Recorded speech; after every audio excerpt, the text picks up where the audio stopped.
For this lesson, I'm working with the 0603 Creative Adjustments Premiere Pro project file. You'll find this project file with the media associated with this lesson. Double-click on it to open it in Premiere Pro. In addition to pre-built looks, there are lots of controls you can experiment with to change the appearance of your clips. There's no right or wrong approach here, and sometimes the best way to get the look you want is by trying an extreme and then toning it down. Let's try it. I'm looking in this Ninja Sonic sequence, and I'm going to go to the Color workspace. I'm interested in making adjustments to this Interview 2A clip.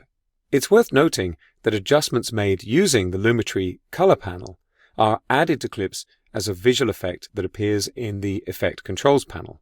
Here in the Lumetri Color panel, I'm in the Basic Correction section, and I'm going to make some adjustments. I'll increase the exposure on this shot, push up the contrast.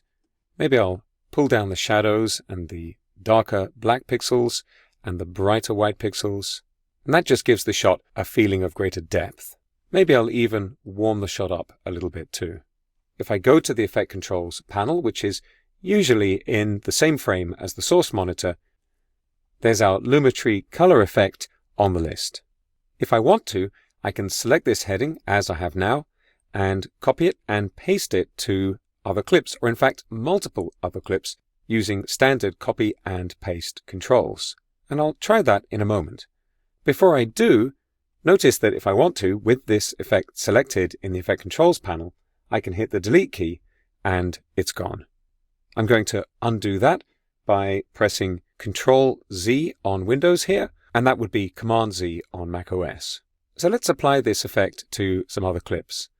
I'm going to select the effect heading, and if I want to, I can right-click and choose Copy, but I'm going to use the keyboard shortcut. Here on Windows, I'm going to press Ctrl-C, that would be Command-C on macOS. And now if I scroll along a little in this sequence, I have 3 more clips I'd like to apply this adjustment to.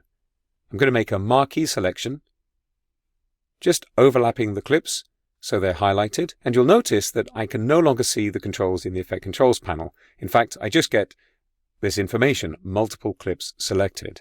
Remember, you can only see the controls for a single clip at a time, but that won't stop me applying the effect to these 3 clips. I'm going to press the standard keyboard shortcut for paste, that's Ctrl-V on Windows or Command-V on macOS, and you probably saw there as I pressed the keys, this effects badge lit up to show that there's an effect applied.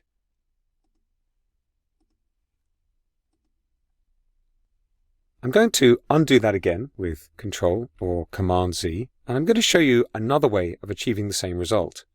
This clip has the effect applied as I want it, so I'm going to right-click and I'm going to choose Copy.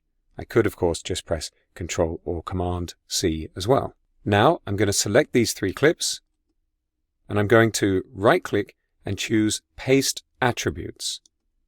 This allows me to apply settings from one clip to another clip or to multiple clips, and you've got a lot of control over the kinds of settings that are applied. In this case, I want the clips to match exactly, so I don't need to deselect any of these options.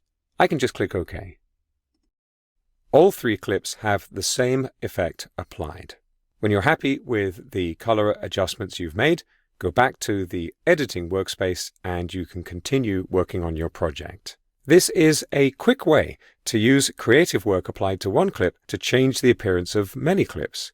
There are shortcuts, of course, and long cuts. That's a slower workflow that gives you more control, but the results are the same.